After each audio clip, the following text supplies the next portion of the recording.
movie is as subtle as a hammer to the face. Yeah. But I still think it's pretty. I like this movie. It's fucked up. I think it's beautifully shot. Yeah. It is a horror movie. It is absolutely beautiful. Yeah. It is a horror movie. Jim, had you seen this? I had not seen either of these. That's what I was gathering. Yeah. God damn it.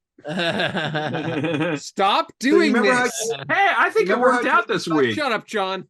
All right. Yeah, I think it worked out too. Remember how I told you guys like I'd watched part of this and decided that I wasn't in the right frame of mind because I was flipping around and it was on. You know what scene was on? The flak gun scene. Yeah. Oh, that was they just decide. Oh, they just decide we're gonna point this into the trench and we're just gonna vaporize everybody in the trench. Exactly. Which was a really inefficient way to murder anyone. Yeah. Well, no, it was. I thought they still couldn't kill them all. No, they just have to stand there and just keep shooting down in the trench. That went on a long time. Forever. They made the old guy go down into the trench to kill that. Oh, what was that guy's name? Reinhardt or something. It was that nice old dude who was like he was kind of my favorite character because you just knew he was just in it for the long haul. And he's the only one. He's the only one who isn't a monster. No, he's not a monster. He's just like, oh fuck, this is happening now. Yeah. On his face through the entire movie was what a face. Amazing. What a face. Yeah. And his kid too. The 23-year-old. It says so much in a lot of ways about the German character. It's like this guy puts on the uniform, people says, "Oh, I'm going to follow you now," and he's all of a sudden he has a bunch of like followers, and but the other dude immediately clocks him as not being a guy, he never really calls him on it until he doesn't. Except for that one scene where because I need for structure, basically. He needs someone. No, it's because he wants to be a monster too. Well, that guy is a monster. That dude was a monster. He's the guy who figured it out is the only person that's worse than him. Right. I'm gonna trick you into being worse. Yeah. And he didn't care. It's like I didn't care if he's a real officer or not because I get to kill people now. Right. Like, exactly. But that also addresses this whole thing. It's like because random people are going to follow this guy. Some are going to be decent and going to try to know what kind of trouble they're in. Some people are just going to take advantage. One is going to be decent. Yeah. Exactly one. There was a larger number of people who were just going along with the program too. That got everybody in that camp went along with the program, and they were all monsters too. Yeah, well, they were actually the only person who wasn't. They were monsters. The only person who wasn't is the prisoner who shoots himself. Yeah. They were monsters. The only one who's just like, nope, not participating in this. Plap. Like they were talking. I think when they got there, they were talking about these guys had orders to keep all these deserters in this camp, but no one was willing. At this point, they knew the war was almost over, so everyone was kind of like, "I ain't doing anything. We're just going to sit here and do nothing." Right? None of them wanted to do anything. No, they wanted and this guy shows up and he's just like, "Well, what if we murder everyone?" Yeah, I know. And the rest of the people are like, "Yeah, what if we actually do that?" Yeah. And it's just. And that's what happens. And all it really took was a series of phone calls. That's an amazing part of the movie is those phone calls. Okay, I want to. That's the part of the movie that I actually dislike the most because I think that all should have been done silently. I think it should have been done in like reverse shot through the windows, and you don't actually hear anything that they're saying. The conversation, just them looking at each other across the alleyway. That was kind of on the nose. Yeah, it was definitely on the nose. It was very much. It's absolutely on the nose. It's banal, which I think actually made it kind of interesting to me. Was just even more horrifying. The stupid passing the buck kind of. We know this, like No, you make a valid point, which is we know where we're going to end up. So why do we need to have a conversation?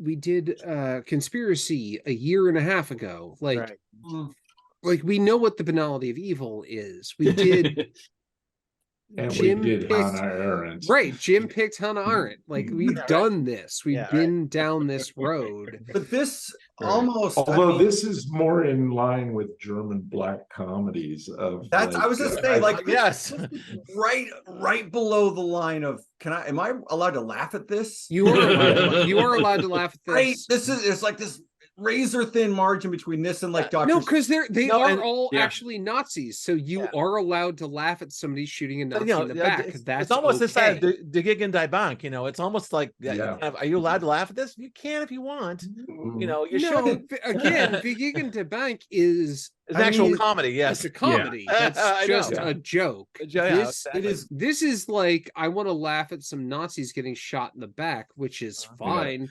Like, we should actually all do that as a society, Elon Musk. But the really weird thing about this is it's based on a real guy. Right? Yeah, it actually happened, more or less. Of course it is. Well, can you guys fill in the blanks for me on that? Is this like, was that legit? Yeah, but it's based on true story.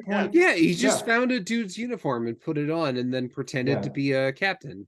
Like, and he was 19 at the 19, time. and he probably incredible. looked like this kid in the film. He just had a nice, clean look, you know. Yeah.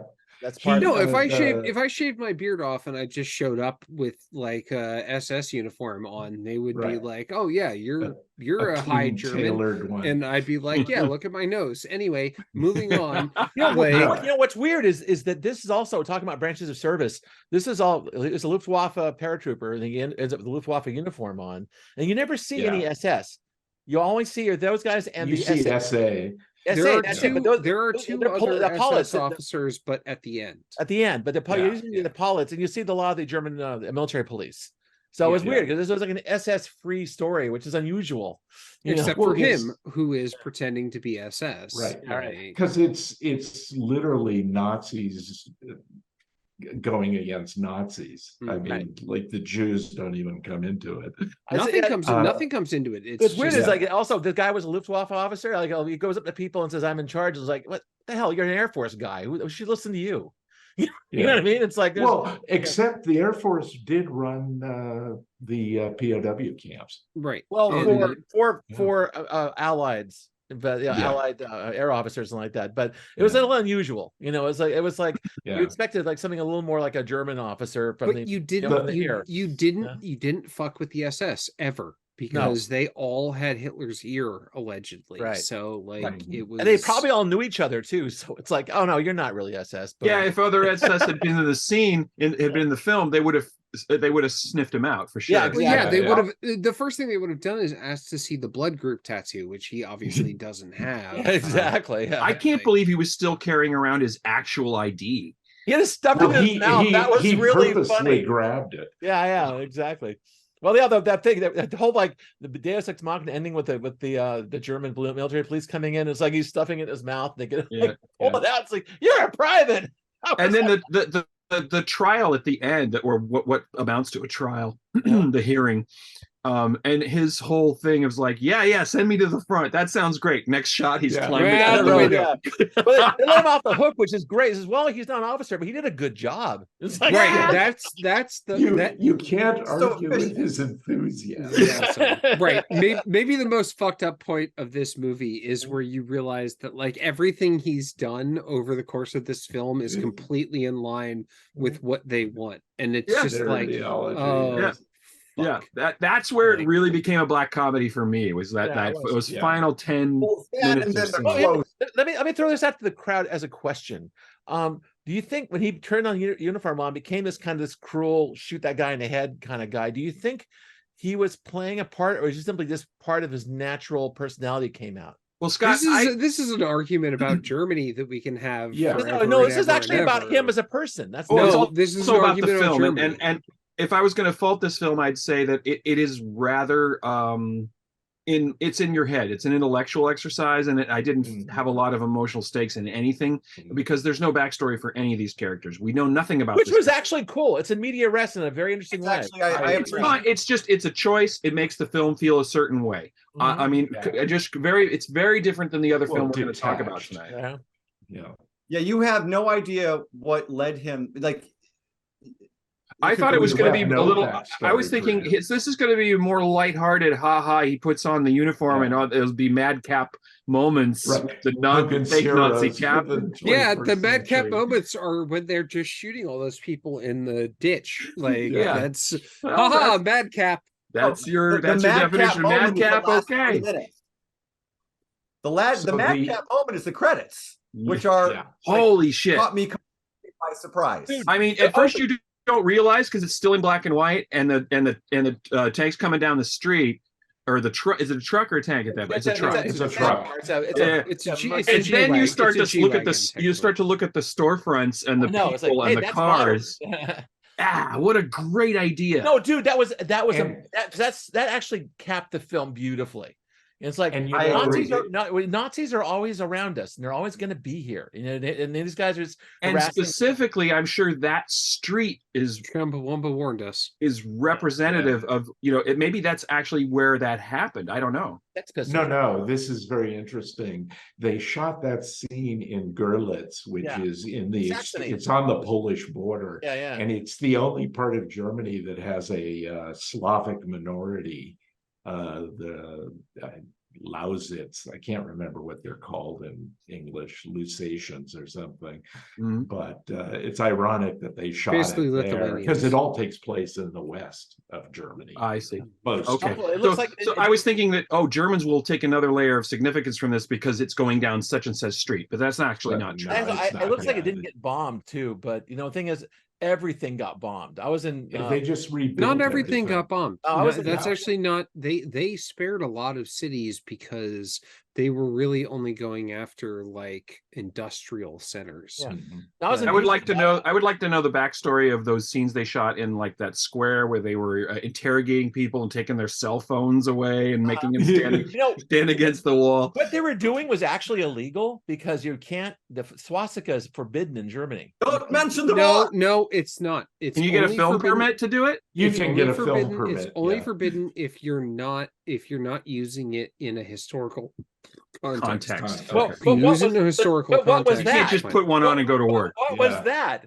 They're literally it's a historical context. It's like, we brought some Nazis into the future, and everyone's like, because they made a movie actually about Hitler being brought back to life or something. That's a comedy. But didn't we watched Valkyrie in this channel, which again they put the swastika banners up on, but they got permission to do that, and it was like because again you're allowed to do it. You're essentially allowed to do it if you're making fun of Nazis. You're not allowed to do it in any other context, which is correct. That's what all sane societies should do. Actually, I was watching. Say you can use a swastika if you're making fun of Nazis, and the rest of the time, hard pass. Yeah, right. Also, I was looking I was sitting close to the TV and watching this thing. I think they might have had the uniforms, and they picked out the swastika or covered it up with tape.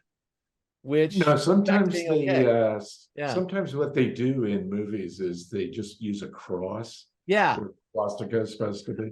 Yeah. So either way, it was like the thing is as a bridging between us and now. That was an amazing scene. I really liked it actually. It was a good way to finally. I think overall this film I thought this film was brilliant. I thought it was. The guy the madness at the end of the war. It's just like this chaos. No one knows what they're doing. No one's looking for someone to tell them what to do, and it's like everything's collapsing. And you get a feel of that. And I've actually seen another movie that this guy did, Ripped. Mm-hmm. Did anyone see that movie? No, I never heard of it. I've seen Red. I think. R.I.P.D. This guy's made a lot of. Oh, he did that. Yeah, he did that movie. Yeah. Oh my god, this guy's made a lot of crap. Like really big budget glossy crap, absolute garbage nonsense. And I like Red, but the rest is a lot of crap. Yeah, and then this comes along, and it's like, whoa, Red, isn't that an action movie? Big time. Yeah, Red's not even really an action movie. It's an action comedy at best. It's we like it. I find both of them. We know. It's bunch of big stars, right? Pretending to be in an action movie kind of thing.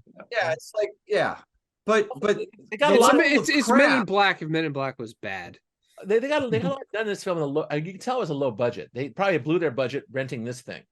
And everything else was like they had a few like authentic Nazi items, like hardware. An example of how they were really low budget. He at one point before the war ended, he had like 60 or 70 people. Oh yeah, that's right. Following him. Now there's like a dozen, maybe less. Is that about it? Yeah, right. was all pared down. But how about that shot where the building blows up behind them in the prisoner of war camp? Nuts. Well, that is one of the up Hanson. Right, they blow the Hanson gets blown up by a whole gory head exploding thing. Exploded. That was like worthy of Sisu, and then immediately the next, as you're not even over that yet, and then it's a reverse angle, and the building blows up behind them. That is spectacularly well done. This felt a bit like Sisu, didn't it? In some ways, no, a lot. No. Low to the ground, low budget. I thought it's not nearly as broad. No, it's not as broad. It's also not as fun. Because Sisu is great about murdering Nazis. And like, you know what's really great is murdering Nazis. You know what this movie doesn't do enough of? Murdering Nazis. Well, you have Germans murdering Germans. I don't know if that helps or not. No, it doesn't. Okay. More Nazi murder. Thank you. All right. Well, golly, I don't know if I thought it was great. I really did. I really enjoyed it. I thought it was. I'm going to give it an extra thumb because Sheila enjoyed it too. Yeah. All right. It's tough, but it's a good watch, man. It was hard in some places, but it was actually. I think I really learned a lot from this film. It was good stuff. Oh, Jim, more Nazi movies.